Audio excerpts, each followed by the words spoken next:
Alam mo yung feeling na minamaliit ka sa trabaho kasi akala nila bago ka lang? Yung tipong tinitingnan ka nila mula ulo hanggang paa. Tapos iisipin nila, wala to, hindi to marunong. Pero hindi nila alam, matagal mo nang pinag-aaralan yung larong yan. Isa sa pinakamakapangyarihang sandata sa dark psychology ay pagpapanggap ng kahinaan. Habang iniisip nila na wala kang alam, tahimik kang nag-o-observe. At habang nagmamagaling sila, ikaw naman, pinaplano mo kung kailan mo ipapakita kung sino talaga ang may control. Dumating yung araw. Nagkamali siya. Hindi niya alam paano ayusin. At doon ka pumasok kalmado, walang yabang. Isang saglit lang, ayos na lahat. Tapos makikita mo sa mukha niya yung pagkabasag ng ego.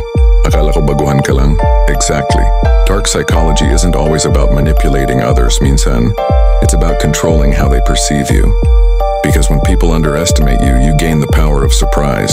And in the world of power play, surprise is everything. Next time may maliit sa'yo, huwag mong patulan agad.